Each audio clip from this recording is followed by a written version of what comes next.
Have you ever felt like no one sees your pain? Like the world simply ignores you, and your cries for justice bounce off a sky made of stone? What if I told you there's a kind of faith, quiet, stubborn, persistent, that can flip even the most hopeless story? This isn't just a touching tale. It's a punch in the face of logic. It's about a rejected boy, used and forgotten, who planted faith in dry soil and reaped divine justice when no one else believed. But hold on, this isn't a fairy tale. It's a real story, filled with pain, silence, twists, and fulfilled promises. An orphaned boy. A cruel family. A forgotten inheritance. And a wise old man who decided to do the right thing. What seemed like just another case of family abuse and injustice became the stage for a silent miracle, where truth was exposed, legacy restored, and even the faith of skeptics was shaken. What happens when heaven decides to step in? Stick with me until the end, and you'll understand how God saw everything, and how, even in your lowest moments, there's a way out if your heart stays pure. Gael was just a boy, 9 years old, already carrying the weight of a tired adult. In a forgotten village, his routine was to rise before the sun and work like a grown man, even though he never received a thing in return. The relatives he lived with treated him as if he were invisible, or worse, a burden. This kind of family abuse is more common than we like to admit. Many children live under the same roof as their abusers with nowhere to turn. But even with all the pain, Gael had one thing that kept him grounded, a small worn-out religious card, barely intact but alive in his heart. That little card, torn and faded, was his greatest treasure. While others ignored him, he whispered his prayers to it, believing that God saw everything. Funny how even when no one notices you, some quiet force keeps you going. When you have a pure heart, that silent strength becomes your anchor. He endured in silence. Outwardly, he was just a rejected boy, but inside, there was something that pain couldn't kill, hope. And that's where most people give up, when all seems lost and there's no one left to care. But Gael, he didn't scream. He didn't rebel. He stayed quiet and kept moving. And that's not weakness, that's rare strength shaped by suffering. A silent miracle in the making. Even though his forgotten inheritance was being exploited, something had begun moving behind the scenes. That morning was cold. The kind of cold that feels personal. Gael woke up shaking in a straw corner. His only blanket, a torn cloth he called his cover, was gone. When he stepped outside, what he saw made his stomach drop. His blanket was being used in the animal pen, dirty and trampled. That kind of cruelty hurts more than any slap. It's quiet abuse, but it leaves deep wounds, the kind that family abuse hides behind normal routines. With his feet frozen and tears threatening, Gael didn't protest. He looked up and whispered another sincere prayer. It wasn't eloquent, just a simple, broken plea for warmth, for a place to belong. Sometimes, hope in pain starts just like that, with a whisper. And when it rises from a place of raw honesty, it gains a power nothing can take away. In that moment, something began to shift. Not in the visible world, but in the gears behind reality. When a boy with a pure heart prays from a place of emptiness, things begin to change. Maybe not with thunder, maybe not immediately, but they do. That's how a fulfilled promise starts, with a whisper the world ignores, but heaven never does. Life didn't ease up on Gael. Every day he was forced to work for old Toribio, a grumpy farmer who treated him like a shovel, something to be used, not respected. No pay. No praise. Just harsh words and endless orders. Sadly, that reflects a hidden reality in many places, children exploited as cheap labor, robbed of childhood under the excuse of helping the family. That's not discipline. That's family abuse wearing a polite mask. Then came the accusation. Someone had stolen corn from the village fields, and who did they blame? The easiest target, the rejected boy. No proof, just suspicion. Uncle didn't hesitate to beat him without asking a single question.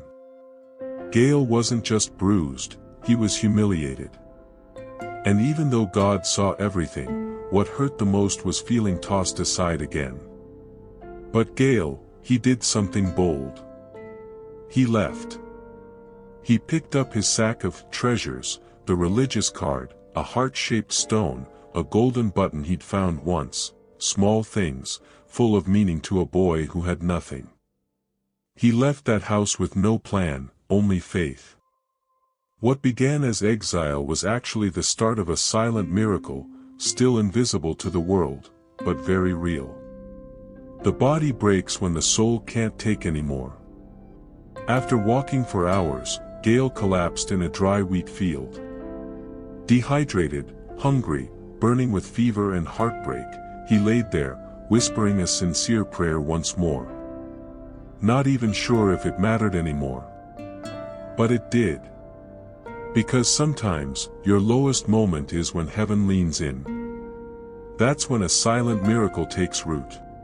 It was there that Don Silvano appeared, an old man with slow steps and sharp eyes.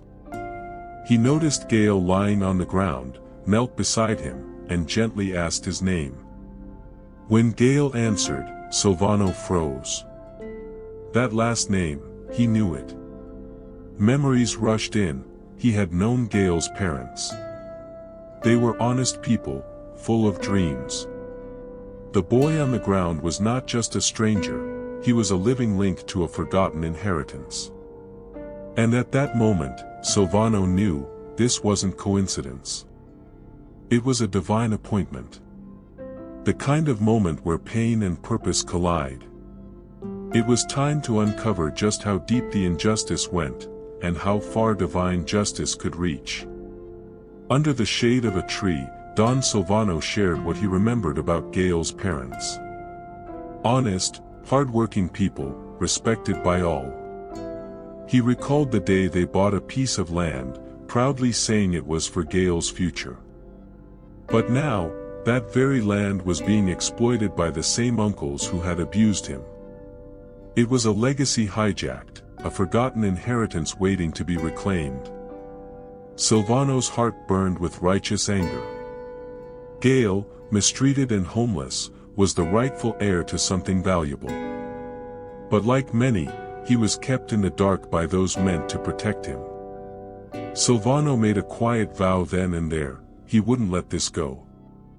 Divine justice might seem slow, but when it comes, it doesn't miss. This kind of revelation shifts everything. Gael's story wasn't over, it was just beginning. Hope in pain had become tangible. The boy who had nothing was about to find out he had more than he ever imagined. Silvano took Gael home, not just to feed him, but to restore him. A warm meal, a hot bath, a clean bed, these were new to Gael. But more than that, he was given something priceless, dignity. In that modest house, for the first time in years, Gael felt safe. And safety heals. That night, under clean blankets, Gael didn't cry from pain, he cried from relief. His sincere prayer was now one of gratitude. And deep inside, he knew, God had seen everything. Those tears shed alone in the dark. None were wasted. That little seed of faith. It was now sprouting. The next morning, Silvano went through old papers, and what he found would confirm what heaven had already whispered. In a dusty box, Silvano found the proof, a legal contract signed by Gael's parents. Witnessed, stamped, official. The land was his, no doubt. That paper wasn't just a document, it was the key to a fulfilled promise. Gael stared at it, trying to understand. Slowly, the truth dawned: he wasn't just a burden. He had a legacy. The very land his uncles abused was his. That kind of shift in identity changes everything. Divine justice was no longer a hope. It was a plan in motion. Silvano knew that truth alone wasn't enough, they needed a strategy. Witnesses, evidence, clarity, and courage. It was time to confront the village. On the day of the town meeting, Silvano stood tall. He explained everything: the abuse, the stolen land, the legal proof. People listened, shocked. Gael stood by his side, no longer invisible. Then, a voice rose. It was Gertrude's, a quiet woman known for observing everything. "It wasn't Gael," she said. "I saw it. Rogelio stole the corn." A heavy silence fell. The truth was out. And in that moment, divine justice became undeniable. Gael wasn't just cleared, he was vindicated. The people began to applaud. And Gael? He simply bowed his head. No triumph, just quiet peace. A fulfilled promise, seen by everyone. The local judge made it official: Gael was the rightful heir. No more debates. Rogelio and Melania were expelled from the village. No revenge. Just justice. The same hands that once hurt Gael now had to let go of what never belonged to them. That's the power of truth, guided by divine justice. Gael returned to the house, his house, not with bitterness, but with dignity. He collected the few things he had left behind, including the religious card, and breathed in peace for the first time. He had once been a rejected boy, but now, he was home. Time passed, and Gael's life transformed.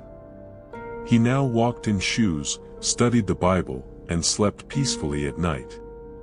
He no longer felt like an orphan. He had found love, faith, and belonging. And above all, he knew, God saw everything. His pain had not been in vain. What started with a sincere prayer ended with a silent miracle. Gael had planted faith where there was only rejection, and reaped the justice of heaven. Now tell me, how many times have you felt like no one sees you? Like your suffering is invisible? The truth is, many people live like Gael, overlooked, exploited, discredited. But his story proves, faith planted in pain can bring divine justice. What will you do with your pain? Will you bury it, or let it bloom? If this story moved you, don't keep it to yourself. Subscribe to the channel, turn on notifications, and share this with someone who needs it. Because sometimes, one story doesn't just change your day, it changes your destiny.